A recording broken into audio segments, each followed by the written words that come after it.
et leadership des femmes au Sénégal. Le projet Voix et leadership des femmes au Sénégal est un projet qui existe dans 34 pays à travers le monde. Il est financé par le gouvernement du Canada, par l'entremise d'Affaires mondiales Canada et mis en œuvre ici au Sénégal par le CECI, le Centre canadien d'études et de coopération internationale. Qu'est-ce qui fait l'objet de votre rencontre ce matin? Ce matin, nous nous regroupons en marge de la célébration du Forum Génération Égalité, qui est la célébration des 26 ans ou 25 ans de Beijing. Et nous en avons profité pour en faire une rencontre annuelle. C'est la rencontre de planification avec nos organisations, nos 25 organisations partenaires, pour nous assurer en tout cas d'une compréhension commune des activités qui seront menées au courant de cette année. Et il faut le rappeler que notre année fiscale a commencé depuis le mois d'avril dernier. Et c'est l'occasion pour nous d'avoir en tout cas une appropriation de ce PTA, de regarder en gros les résultats escomptés et d'appréhender les défis, voir comment les organisations partenaires pourraient contribuer à la mise en œuvre des activités prévues et surtout voir les types de synergies qui devraient se dessiner dans ce processus. Au niveau du projet, nous avons compris que pour améliorer les droits des femmes et des jeunes filles, travail qui se fait tous les jours, il fallait revenir à la base pour renforcer institutionnellement les organisations de la société civile de femmes. Et donc, nous le faisons à travers le renforcement institutionnel des organisations. Nous le faisons en les accompagnant pour qu'elles puissent offrir de meilleurs services, des services de qualité, des services innovants et surtout des services qui prendraient en compte les besoins des femmes et des jeunes filles à la base. Nous le faisons en amenant les femmes à travailler davantage en synergie pour qu'elles puissent porter leur plaidoyer auprès des preneurs de décision. À notre niveau, nous avons un fonds que nous appelons le fonds rapide et réactif, que nous avons mis à disposition et nous allons le relancer, je dirais relancer, parce que nous l'avons lancé ce fonds l'année dernière pour couvrir plusieurs thématiques. Nous l'avons lancé aussi l'année dernière à hauteur de 400 000 $ canadiens, à savoir 171 millions de francs CFA, pour venir en appui aux initiatives de lutte contre la COVID-19.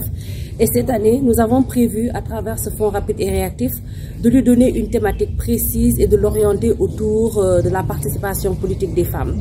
Et pour nous, il s'agira de le lancer au niveau du Sénégal pour avoir des projets, recevoir des projets d'organisation de femmes et de jeunes qui voudraient travailler à cette question de participation politique. Et pour nous, il s'agit plus de renforcer les capacités des femmes qui veulent se représenter au niveau local, leur montrer en tout cas les aspects de leadership dont elles ont besoin, leur faire comprendre les instruments internationaux, sous-régionaux, régionaux et nationaux qui régissent leur travail.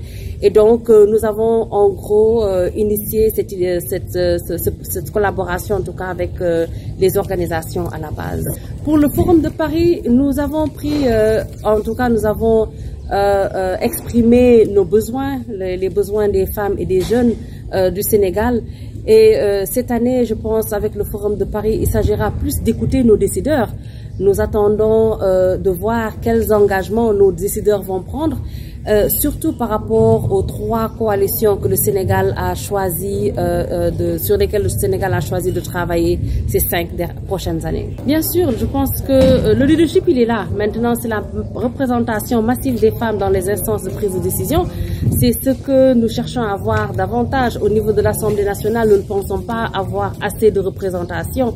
Et cette représentation ne s'arrête pas seulement au niveau de l'Assemblée, ça va dans d'autres instances. Nous souhaiterions avoir plus de femmes ministres et nous souhaiterions aussi que les femmes ministres occupent des postes ministériels assez conséquents, ministère de la femme, ministère des finances, je devrais dire. Tout récemment, nous avons eu quand même un poste assez important qui est le poste de ministère des Affaires étrangères pour une femme. Donc nous souhaiterions aussi que les femmes ne soient pas typiquement représentées dans les ministères où, entre guillemets, l'on pense que ce devrait être une femme. Nous souhaiterions avoir plus de femmes dans d'autres instances. Mais cela ne s'arrête pas là, parce que vous savez, la forte représentation au niveau, au sommet, commence par la base. Il faudrait qu'il y ait plus de femmes directrices d'école, plus de femmes rectrices d'université, plus de femmes mères, Je pense que la question de la représentation des femmes dans les collectivités territoriales reste encore à être adressée, d'où l'enjeu pour ces élections qui viennent. Et donc pour nous, pour résumer, il ne s'agit pas seulement de nous assurer qu'on est bien représenté, mais avoir une représentation massive et diversifiée sur tous les plans.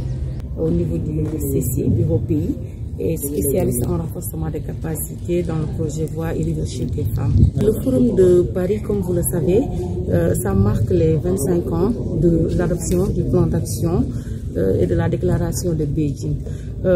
Lors du Beijing, on avait pris des engagements, les États avaient pris des engagements dans 12 domaines critiques où il y avait les violences basées sur le genre, l'autonomisation des femmes, beaucoup de thèmes ont été choisis.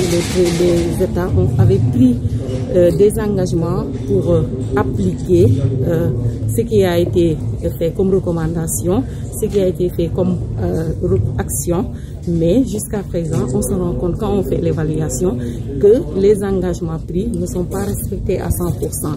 Donc au niveau de notre pays, on a engagé des consultations, surtout avec le projet Voix et Leadership des femmes, pour amplifier la voix des femmes, pour faire entendre les femmes, pour demander aux femmes d'exprimer leurs besoins, leurs priorités par rapport à ces domaines critiques qui avaient été validés au niveau de Beijing et inciter nos décideurs à prendre des décisions allant dans le sens de l'effectivité des droits des femmes. Donc c'est aujourd'hui l'ouverture de ce forum et avec le projet Voix et Leadership des femmes, on compte y participer, mais une participation très active où nous aurons notre mot à dire. Nous nous ferons entendre lors de ce forum-là en tant qu'organisation, en tant qu'ONG, mais en tant qu'ONG qui appuie les organisations de la société civile qui travaillent à la base. Oui, c'est une confusion. Je ne sais pas qui est en train d'être entretenu. Je ne sais pas si c'est de manière délibérée ou bien c'est une incompréhension. Le genre, en tout cas, dont nous, on a toujours connu, c'est l'égalité des sexes, mais c'est le respect de chaque besoin d'un genre, par exemple la construction socio-culturelle que la société a fait de l'homme, de la femme. Donc, loin de nous l'idée de promouvoir l'homosexualité, de promouvoir autre chose. Donc, le genre, c'est le genre que vous avez toujours entendu parler par les organisations de la société civile. C'est le genre que nous avons toujours défendu, c'est le genre qui donne, en tout cas, qui respecte les droits de tout un chacun, mais ce n'est pas quelque chose qu'on peut assimiler à la promotion de l'homosexualité ou bien à des lobbies. C'est le genre tout court, le respect de l'égalité des sexes.